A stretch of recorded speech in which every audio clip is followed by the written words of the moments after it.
ಲಂಕೇಶ್ವರ್ sir.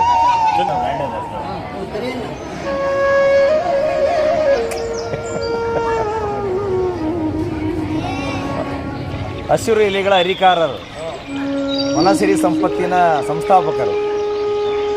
ಕಾಡು ಬೆಳೆಸಿ ನಾಡು ಉಳಿಸಿ, ಪರಿಸರ ಬೆಳೆಸಿ ಮನುಷ್ಯರ ಉಸಿರನ್ನು ಉಳಿಸಿ.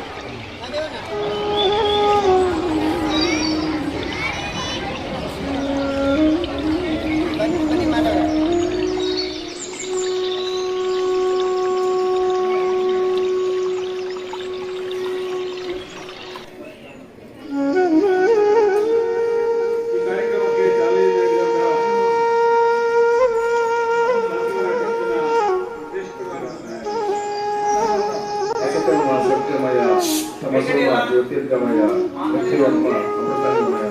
ಓಂ ಶಾಂತಿ ಶಾಂತಿ ಶಾಂತಿ. ಈ ಒಂದು ಶಿಬಿರದ ಮುಕ್ತಾಯ ಸಮಾರಂಭದಲ್ಲಿ ನಾವೆಲ್ಲ ಆಸೀನರಾಗಿದ್ದೇವೆ. ಈ ಸುಂದರ ಕಾರ್ಯಕ್ರಮದ ವೇದಿಕೆ ಹಂಚಿಕೊಂಡಿರುವಂತಹ ಈ ಸಂಸ್ಥೆಯ ಗೌರವಾನ್ವಿತ ಅಧ್ಯಕ್ಷರೇ, ನಮ್ಮ ಯೋಜನೆಯ ಯೋಜನಾಧಿಕಾರಿಗಳೇ, ವೇದಿಕೆಯಲ್ಲಿರತಕ್ಕಂಥ ಎಲ್ಲ ಕನ್ನಡ ಸಾಹಿತ್ಯ ಪರಿಷತ್ತಿನ ಎಲ್ಲ ಅಧಿಕಾರಿಗಳಿದ್ದವರೇ, ಮುದ್ದು ಮಕ್ಕಳೇ ಹಾಗೂ ಮಾಧ್ಯಮ ಮಿತ್ರರೇ, 5 ದಿವಸ ಒಳ್ಳೆಯ ಕಾರ್ಯಕ್ರಮ ನಡೆದಿದೆ. ಪಂಚಮ್ ಕಾರ್ಯಸಿದ್ಧಿ ಅನ್ನುವಂಥದ್ದು. ಪ್ರತಿ ಸಲ ನಾವು ಯೋಗ ಶಿಕ್ಷಣವನ್ನು ಹೊರಗಡೆ ಮಾಡ್ತಾ ಇರುವಾಗ ಮಕ್ಕಳಿಗೆ ವಿಶೇಷವಾಗಿ ಒಂದು ಕಡೆ ಸೇರಿಸಿ ಅವರ ವ್ಯಕ್ತಿತ್ವ ವಿಕಸನ ಆಗತಕ್ಕಂಥ ಒಂದು ಕಾರ್ಯಕ್ರಮ ಹಮ್ಮಿಕೊಳ್ತಿದ್ವಿ. ಈ ಸಲ ಶಾಲಿನಿ ಇಂಟರ್ನ್ಯಾಷನಲ್ ಸಂಸ್ಥೆಯ ಜೊತೆಗೆ ಸೇರಿಕೊಂಡು ಅದ್ಭುತವಾಗಿ ಈ ಕಾರ್ಯಕ್ರಮ ಮೂಡಿ ಬಂದಿದೆ ಅಂತ ಹೇಳಲಿಕ್ಕೆ ಬಹಳ ಸಂತೋಷ ಆಗ್ತಾ ಇದೆ.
ಧನ್ಯವಾದಗಳು.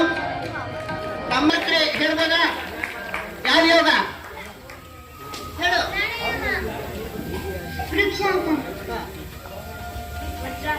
Very good. ಶ್ರೀಯುತ ಸಿದ್ದಪ್ಪನವ್ರಿಗೆ ತಮ್ಮೆಲ್ಲರ ಪರವಾಗಿ, ಅದೇ ರೀತಿ ನಮ್ಮ ಕಾರ್ಯಕ್ರಮದ ದರ್ಶನವನ್ನ ನೀಡಿದಂತ ಶ್ರೀಯುತ ಬಸವರಾಜ್ ಸರ್ ಅವರಿಗೆ ನಮ್ಮ ಮಕ್ಕಳ ಸಾಹಿತ್ಯ ಪರಿಷತ್ ಶಾಲಿನಿ ಬಯಸ್ತಾ ಅವರನ್ನ ಅಭಿನಂದಿಸಲಾಗ್ತಾ ಇದೆ.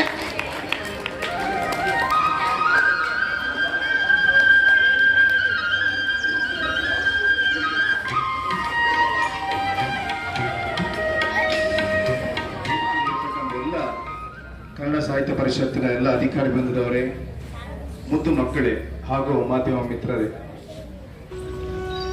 5 ದಿವಸ ಒಳ್ಳೆಯ ಕಾರ್ಯಕ್ರಮ ನಡೆದಿದೆ. ಪಂಚಮ್ ಕಾರ್ಯಸಿದ್ಧಿ ಅನ್ನುವಂಥದ್ದು. ಪ್ರತಿ ಸಲ ನಾವು ಯೋಗ ಶಿಕ್ಷಣವನ್ನು ಹೊರಗಡೆ ಮಾಡ್ತಾ ಇರುವಾಗ ಮಕ್ಕಳಿಗೆ ವಿಶೇಷವಾಗಿ ಒಂದು ಕಡೆ ಸೇರಿಸಿ ಅವರ ವ್ಯಕ್ತಿತ್ವ ವಿಕಸನ ಆಗತಕ್ಕಂಥ ಒಂದು ಕಾರ್ಯಕ್ರಮ ಹಮ್ಮಿಕೊಳ್ತಿದ್ವಿ. ಈ ಸಲ ಈ ಶಾಲಿನಿ ಇಂಟರ್ನ್ಯಾಷನಲ್ ಸಂಸ್ಥೆಯ ಜೊತೆಗೆ ಸೇರಿಕೊಂಡು ಅದ್ಭುತವಾಗಿ ಈ ಕಾರ್ಯಕ್ರಮ ಮೂಡಿ ಬಂದಿದೆ ಅಂತ ಹೇಳಲಿಕ್ಕೆ ಬಹಳ ಸಂತೋಷ ಆಗ್ತಾ ಇದೆ. 5 ದಿವಸದ ಕಾರ್ಯಕ್ರಮ ಅಲ್ಲ, ಇದು ನಿಮ್ಮ ದಿನನಿತ್ಯದ ಬದುಕಿನಲ್ಲಿ ದಿನಚರಿಯಾಗಿ ಬರಬೇಕು. ಮುಂದಿನ ನಿಮ್ಮ ಜೀವನದ ಏನು ಹಂತ ಇದೆ, ಆ ಒಂದು ಆತ್ಮಶಕ್ತಿ ಏನಿದೆ, ಜ್ಞಾನಶಕ್ತಿ, ಇಚ್ಛಾಶಕ್ತಿ ಮತ್ತು ಕ್ರಿಯಾಶಕ್ತಿ, ಈ 3 ಶಕ್ತಿಗಳು ಉದ್ದೀಪನ ಆಗತಕ್ಕಂಥ ವಿಚಾರಗಳನ್ನು ಈ ಶಿಬಿರದಲ್ಲಿ ನೀವೆಲ್ಲ ಕಲ್ತ್ಕೊಂಡಿದ್ದೀರಿ. ದೇಶದ ಆಸ್ತಿ ನೀವೇ. ಆದ್ರಿಂದ ನಿಮ್ಮ ವ್ಯಕ್ತಿತ್ವ ಈಗ ಅರಳಿದೆ. ಆ ಅರಳಿದಂತಹ ಏನು ಒಂದು ಶಕ್ತಿ ಇದೆ ಅದನ್ನು ಉಳಿಸುವಂತಹ ಜವಾಬ್ದಾರಿ ನಿಮ್ಮ ಕೈಲಿದೆ. ಬರೀ ಒಂದು ಸಾಂಕೇತಿಕವಾಗಿ ಮಾತ್ರ ಒಂದು 5 ದಿವಸ ನಾವು ಈ ಕಾರ್ಯಕ್ರಮ ಮಾಡಿದ್ದೀವಿ.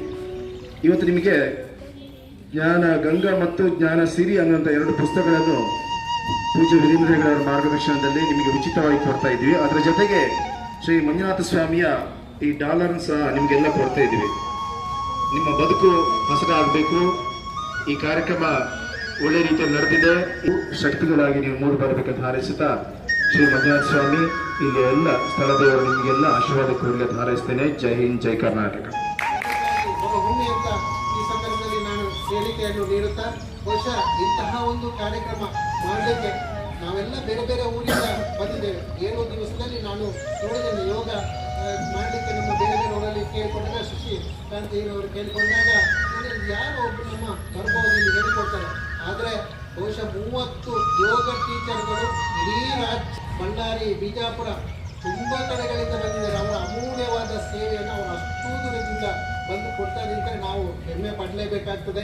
ಸಮಾಜದಲ್ಲಿ ಏನಾದರೂ ನನ್ನಿಂದ ಆಗಬೇಕು, ಒಂದು ಕೊಡುಗೆಯನ್ನು ಕೊಡಬೇಕು ಅನ್ನುವಂಥ ದೃಷ್ಟಿಯಿಂದ ಆ ಯೋಗ ಟೀಚರ್ಗಳು ಇಲ್ಲಿಗೆ 7 ದಿವಸಗಳ ಅವರ ಸೇವೆಯನ್ನು ಕೊಟ್ಟಿದ್ದಾರೆ. ನನಗೂ ಕೂಡ ಮತ್ತು ತುಂಬ ಮಕ್ಕಳುಗಳು ಎಲ್ಲ ಬರಲಿ ಅಂತ ಹೇಳ್ತೀನಿ. ಮತ್ತು ಇದನ್ನ ಎಲ್ಲ ಡೈಲಿ ಹೆಲ್ತ್ ಈಸ್ ವೆಲ್ತ್. ಇವಾಗ ಈಗಿನ ಜನ್ರೇಷನಲ್ಲಿ ಎಲ್ಲ ಡೈಲಿ ಎಕ್ಸಸೈಸ್, ಮೆಂಟಲಿ ಎಲ್ಲ ಸೈಡಿಗೆ ಇಟ್ಬಿಟ್ಟು ಸ್ವಲ್ಪ ಫಿಸಿಕಲಿ ಎಲ್ಲ ಹೆಲ್ತಿಯಾಗಿರಿ.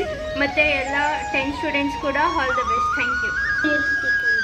ನನ್ನ ಡ್ಯಾಡಿ ಕಾಲ್ ಮಾಡಿದ್ರು, ಇಲ್ಲಿ ಶಾಲಿನಿ ಸ್ಕೂಲಲ್ಲಿ ಬೇಸಿಗೆ ಶಿಬಿರ ಆಗ್ತಾಯಿದೆ ಅಂತ. ನಾನು ಹೇಳಿದ್ರೆ ಬೇಡ, ಏನು ಬರ 5 ದಿವಸ ಅಂತ ಹೇಳಿದೆ.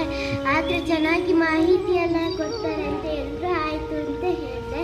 ಅದಕ್ಕೆ ಇಲ್ಲಿ ಬಂದೆ. ತುಂಬ ಟೀಚರ್ಸ್ ಎಲ್ಲ ಚೆನ್ನಾಗಿ ಹೇಳ್ಕೊಡ್ತಿದ್ರು. ಡ್ರಾಯಿಂಗ್ ಮತ್ತು ಎಲ್ಲ ಅದರ್ ಸ್ಕಿಲ್ಸ್ ಮತ್ತು ಯೋಗ ಮತ್ತು ಹೇಗೆ ಮೆಮೊರಿ ಪವರ್ ಗೆಲ್ಸ್ಕೋಬೋದು. ಮತ್ತು ಮತ್ತು ಮತ್ತು 2 ವರ್ಷ ಹಿಂದೆ ನಾನು 1 ತಿಂಗಳು ಒಂದು ಬೇಸಿಗೆ ಶಿಬಿರಕ್ಕೆ ಹೋಗಿದ್ದೆ. ಅಲ್ಲಿ ನನಗೆ 1 ತಿಂಗಳು ಫುಲ್ ಹೇಳ್ಕೊಡ್ತಾ ಇದ್ರು, ಏನು ಬೇಕೋ ಅದೆಲ್ಲ ಹೇಳ್ಕೊಡ್ತಾ ಇದ್ರು. ಆದರೆ ಇಲ್ಲಿ 5 ದಿವಸದಲ್ಲಿ ಎಷ್ಟು ಚೆನ್ನಾಗಿ ಹೇಳ್ಕೊಟ್ರು ಅಂತ ನನಗೆ ಆಗಲಿಲ್ಲ. ಡ್ರಾಯಿಂಗ್ ಎಲ್ಲ ಚೆನ್ನಾಗಿ ಹೇಳ್ಕೊಟ್ಟಿದ್ರು. ಮಲ್ಲಿಕಾರ್ಜುನ್ ಸರ್ ಮತ್ತು ಬಸವರಾಜ್ ಸರ್ ಮತ್ತು ರೇವಣ ಸಿದ್ದಪ್ಪ ಸರ್ ಮತ್ತು ಚೆನ್ನಕೇಶವ ಸರ್ ಚೆನ್ನಾಗಿ ಹೇಳ್ಕೊಟ್ಟಿದ್ರು. ಅದಕ್ಕೆ ಧನ್ಯವಾದ ಹೇಳ್ತೇನೆ. Very good, very good. ಇರಲಿಲ್ಲ, ನನ್ನ ಅಪ್ಪನ ಒತ್ತಾಯದಿಂದ ಬಂದೆ.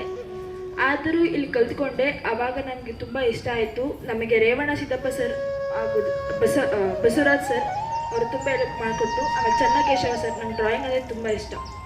ಚೆನ್ನಕೇಶವ ಸರ್ ಹೇಳ್ಕೊಟ್ಟು. ಹಾಗೆ ಜೈರಾಮ್ ಸರ್ ಅವರು ಚಂದ್ರಾಯಪಟ್ಟಣ ಮುಂಚೆ ಏನಿಸಿತ್ತು ಆ ಥರ ಎಲ್ಲ ಹೇಳ್ಕೊಟ್ಟು. ಆಮೇಲೆ ನಿನ್ನೆ ನಾವು ಪೊಲೀಸ್ ಸ್ಟೇಷನ್ಗೆ ಹೋಗಿದ್ವಿ. ಅಲ್ಲಿ ಸಾಕಷ್ಟು ಕ್ವಶನ್ಸ್ ಎಲ್ಲ ಕೇಳಿದ್ವಿ. FIR ಅಂದರೆ ಏನು ಆ ಥರ ಅವರು ಹೆಲ್ಪ್ ಮಾಡಿದ್ದಾರೆ. Thank you Jairam sir. ಹಾಗೆಯೇ ನೋಡಿ, ಮನೆಯಲ್ಲಿ ಸಂಸ್ಕಾರ ಇದ್ದಂದ್ರೆ ಸಂಸ್ಕೃತಿ ಉಳಿತೈತೆ ಅನ್ನೋದಕ್ಕೆ ನಮ್ಮ ಅಶೋಕ್ ಅಣ್ಣವ್ರ ಉದಾಹರಣೆ. ಅವರ ಅಪ್ಪ ಅವರು ವೇದಿಕೆ ಮೇಲಿದ್ದಾರೆ, ನಾನು ಮನೆಯಿಂದ ನೋಡ್ತಾ ಇದ್ದೀನಿ. ಅಷ್ಟು ಗೌರವ. ನಿಜವಾಗ್ಲೂ ಇವತ್ತು ನಮ್ಮ ಭಾರತೀಯರು ನಾವೆಲ್ಲ ಸುಸಂಸ್ಕೃತವಂತರು ಅಂತ ಹೇಳಲಿಕ್ಕೆ ಅಶೋಕಣ್ಣ ಅವ್ರನ್ನ ನೋಡಿದ್ರೆ ನಿಜವಾಗ್ಲೂ ಬಹಳ ಹೆಮ್ಮೆಯ ಸಾಧಕರು. ಆದರೂ ಕೂಡ ಅವರು ಒಂದು ಪೈಸೆ ಅಲ್ಲ, ಕಿಂತಿಷ್ಟಷ್ಟು ಕೂಡ ಅವರಲ್ಲಿ ಯಾವುದೇ ರೀತಿಯ ಒಂದು ಮಗುವಿನ ಮನಸ್ಸು ಹೆಂಗೋ ಅದೇ ಮನಸ್ಸಿನಿಂದ ಅವರಿದ್ದಾರೆ. ಅವ್ರ ಅಪ್ಪ ವೇದಿಕೆಗೆ ಅದಾರ ಅಂತ ಹೇಳಿದ್ರೆ ಅಲ್ಲಿ ಬರೀ ಕುತ್ಕೊಳ್ಳಿಕ್ಕೆ ಅವ್ರು ಹೆದರ್ತಾ ಇದ್ದಾರೆ. ಇದು ಇವತ್ತು ನಾವು ನಮ್ಮ ಮಕ್ಕಳಿಗೆ ಹೇಳ್ಕೊಡ್ಬೇಕಾಗಿತ್ತು. ಮನೆಯಲ್ಲಿ ಯಾರಾದ್ರೂ ಹಿರಿಯರು ಅದಾರ ಅಂದ್ರೆ ಅವ್ರಿಗೆ ಗೌರವನೇ ಕೊಡಲ್ಲ. ಆ ಏಜ್ ಆದಂತ ವಯಸ್ಕರಾದಂತವ್ರಿಗೆ ಅಂತವ್ರು ಸಹಕಾರನ ಕೊಡೋದಿಲ್ಲ. ಅವ್ರೊಂದು ರೀತಿ ಅವ್ರನ್ನ ಬಹಳ ಬೇಜವಾಬ್ದಾರಿತನದಿಂದ ನೋಡ್ತಾರೆ. ನೋಡಿ, ತಂದೆ ತಾಯಿಗಳು ನಮಗೆ ಜೀವನ ಕೊಡ್ತಾರೆ, ಶಿಕ್ಷಕರು ನಮಗೆ ವಿದ್ಯೆ ಬುದ್ಧಿ ಕೊಡ್ತಾರೆ. ಆ ತಂದೆ ತಾಯಿಗಳು ಮಕ್ಕಳ ವಯಸ್ಸಿಗೆ ಬಂದಾಗ ಅವರು ವೃದ್ಧಾಶ್ರಮದಲ್ಲಿ ಇರ್ತಾರೆ, ಇವರು ಐಫೈ ಆಗಿ ದೊಡ್ಡ AC ರೂಮ್ಗಳಲ್ಲಿ ಇರ್ತಾರೆ. ಅದೇ ಮಗು ಹುಟ್ಟಿ ಬೆಳೆಯುವಂತ ಸಂದರ್ಭದಲ್ಲಿ ತಾಯಿ ತಾನು ಬಿಸಿಲಲ್ಲಿ ಕಷ್ಟಪಟ್ಟು ತಾನು ಶ್ರಮವಹಿಸಿ ಮಗುವನ್ನ ಓದಿಸಿ ಸಮಾಜಕ್ಕೆ ಮುಖ್ಯವಾಣಿ ತರ್ತಾಳೆ. ಆದ್ರೆ ಸುಖ ಪಡುವಂತ ಸಂದರ್ಭದಲ್ಲಿ ಕಷ್ಟಪಡ್ತಾರೆ, ಮಕ್ಕಳು ಕಷ್ಟಪಡುವಂತ ಸಂದರ್ಭದಲ್ಲಿ ಅವ್ರನ್ನ ಅವ್ರು ಪಟ್ಟು ಅವ್ರನ್ನ ಸುಖವಾಗಿಟ್ಟಿರ್ತಾರೆ. ಇದು ನಮ್ಮ ಸಮಾಜದ ವಿಪರ್ಯಾಸ ಹೇಗಿದೆ ನೋಡಿ. ನಿಜವಾಗ್ಲೂ ಇಂಥವರು ನಮಗೆ ಜೀವನಕ್ಕೆ ಉದ್ದಕ್ಕೂ ಕೂಡ ಮಾರ್ಗದರ್ಶಕ ಆಗಬೇಕು. ಅವ್ರನ್ನ ನೋಡಿ ನಾವು ಕಲಿಯೋದು ಬಹಳ ಇದೆ. ಯಾಕಂದ್ರೆ ಅವರು ಸಮಾಜಕ್ಕೊಂದು ಸಸಿಯನ್ನು ಕೊಟ್ಟಿಲ್ಲ, ಸಮಾಜಕ್ಕೆ ಉಸಿರನ್ನು ಕೊಟ್ಟು ಉಸಿರಿರುವವರೆಗೂ ಕೂಡ ಇಂಥ ಮಹಾನ್ ವ್ಯಕ್ತಿಗಳನ್ನ ಸಮಾಜಕ್ಕೆ ಅವ್ರು ನೋಡಿ ಎಲ್ಲಾ ಕ್ಷೇತ್ರದಲ್ಲಿ ಕೂಡ ಪರಿಚಯಿಸ್ತಕ್ಕಂಥದ್ದಾಗ್ಲಿ, ಸಮಾಜದ ವ್ಯಕ್ತಿಗಳನ್ನ ಮುಖ್ಯವಾಗಿ ತರ್ತಕ್ಕಂಥದ್ದಾಗ್ಲಿ, ಸನ್ಮಾನಿಸ್ತಕ್ಕಂಥದ್ದಾಗ್ಲಿ, ವೇದಿಕೆ ಮೇಲೆ ಅವ್ರಿಗೆ ಗೌರವಿಸುವಂಥದ್ದು, ಇವೆಲ್ಲವುಗಳನ್ನ ಕೂಡ ನಾವು ನೋಡಿದ್ರೆ ಪ್ರತಿಯೊಂದು ಕ್ಷಣ, ಪ್ರತಿಯೊಂದು ನಿಮಿಷ, ಪ್ರತಿಯೊಂದು ಹಂತದಲ್ಲಿ ಕೂಡ ಒಂದು ಸೆಕೆಂಡಿಗೆ ಕೂಡ ಅವರಿಂದ ಕಲಿಯೋದಿದೆ. ನಾನು ನೋಡ್ತಾ ಇದ್ದೀನಿ ಮೊನ್ನೆ ಉದ್ಘಾಟನೆ ಕಾರ್ಯಕ್ರಮದಿಂದ ಮಕ್ಕಳಂತೆ ಅವರೇ ಎಲ್ಲ ಬೆಳೆದಂತ ನಾಡಿನ ಋಣ ನಮ್ಮೆಲ್ಲರ ಮೇಲಿದೆ. ಅದಕ್ಕಿಂತ ದೊಡ್ಡ ಎತ್ತ ತಾಯಿಯ ಋಣಕ್ಕಿಂತ ಜನ್ಮ ನೀಡಿದಂತ ಈ ಮಣ್ಣಿನ ಭೂಮಿಯ ಋಣ ತುಂಬಾ ದೊಡ್ಡದು ಅಂತ ಹೇಳ್ತಾರೆ. ದಯಮಾಡಿ ನೀವೆಲ್ಲ ಕೂಡ ಪಂಪ ಕವಿ ಹೇಳ್ತಾನೆ, ಪರಮಾಸ್ತಿಯ ಶರೀರ ನಾನು ಹುಟ್ಟಲಿಕ್ಕೆ ಆಗದಿದ್ರು ಕೂಡ ದುಂಬಿ ಆಗಿಯೋ ಕೋಗಿಲೆ ಆಗಿಯೋ ಹುಟ್ಟಿ ಆ ಮಣ್ಣಿನ ಋಣ ತೀರಿಸುವಂತ ನೀವೆಲ್ಲ ಕೂಡ ನಿಮ್ಮ ಹುಟ್ಟಿದ ಋಣವನ್ನು ತೀರಿಸಬೇಕು, ತಂದೆ ತಾಯಿಗಳ ಋಣವನ್ನು ತೀರಿಸಬೇಕು. ಮುನಿಕಾದ ಹೇಳಿದಾಗೆ ನೀವೆಲ್ಲ ಈ ಮಣ್ಣಿನ ಋಣವನ್ನು ತೀರಿಸೋದಕ್ಕೆ ಕ್ರಮ ಇದೆ. ಮತ್ತೆ ಮುಖ್ಯವಾಗಿ ಧರ್ಮಸ್ಥಳದ ಮಂಜುನಾಥೇಶ್ವರ ಸಂಘದ ಒಂದು ಗ್ರಾಮೀಣಾಭಿವೃದ್ಧಿ ಸಂಸ್ಥೆ ಶೈನ್ ಲಿಂಕ್ ಇದೆಯಲ್ಲ, ನಿಜವಾಗ್ಲೂ ಕೂಡ ಇಡೀ ಜಗತ್ತಿಗೆ ಮಾದರಿಯಾದಂಥದ್ದು. ನಿಜವಾಗ್ಲೂ ಕೂಡ ಧರ್ಮಸ್ಥಳ ಮಂಜುನಾಥ ಸ್ವಾಮಿ ಕೃಪೆಯಿಂದ ಇನ್ನೂ ಕೂಡ ಎಮ್ಮರವಾಗಿ ಬೆಳೆದಿ ಅಂತ ಅನಿಸ್ತಾ, ಇದೆಲ್ಲ ಬಂದಂಥ ಎಲ್ಲ ಗುರುಗಳಿಗೆ, ಗುರು ಮಾತೆಯರಿಗೆ, ಗುರುಗಳಿಗೆ, ವಿದ್ಯಾರ್ಥಿಗಳಂತ ಎಲ್ಲರೂ ಕೂಡ ಮತ್ತೊಮ್ಮೆ ನನ್ನ ಹೃದಯ ಪ್ರಕಟಿಸ್ತಾ ಮಾಡ್ತಾ ಈ ಶಿಬಿರ ಯಶಸ್ವಿ ಶಿಬಿರವಾಗಿದೆ. ಮುಂದಿನ ವರ್ಷ ಕೂಡ ಶಿಬಿರ ಮಾಡ್ತೀವಿ. ಮಕ್ಕಳ ಸಾಹಿತ್ಯ ಪರಿಷತ್ ನಮಗೆಲ್ಲ ಶ್ರೀಕಾಂತ್ ಅವ್ರಿಗೆ ಆಸೆ ಇದೆ, ಧರ್ಮಸ್ಥಳದಲ್ಲಿ ಒಂದು ಶಿಬಿರ, ಒಂದು ಮಕ್ಕಳ ಸಾಹಿತ್ಯ ಸಮ್ಮೇಳನ ಮಾಡಬೇಕು ಅಂತ ಹೇಳಿದ್ದ. ಇದಕ್ಕೆ ಅವಕಾಶನ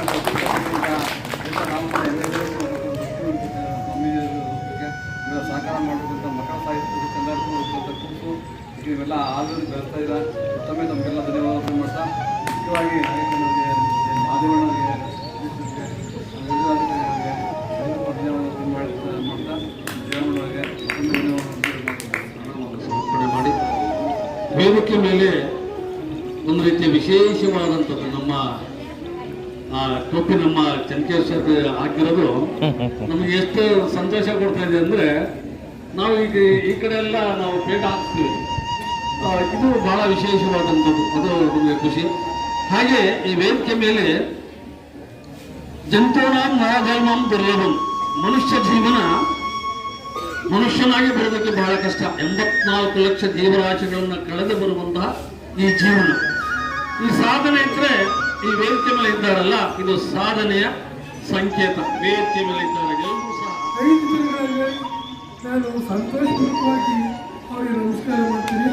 ಸ್ವಾಮಿ, ನೀವು ಪ್ರತ್ಯೇಕವಾಗಿ ಏನು ಹೇಳ್ತಾ ಇದ್ದೀರಿ, ನಮ್ಮದೆಲ್ಲ ಇದು ದೇಶ, ಈ ಭೂಮಿಗೆ ನಮ್ಮದೆಲ್ಲ ಪರಮಾತ್ಮಗಳು.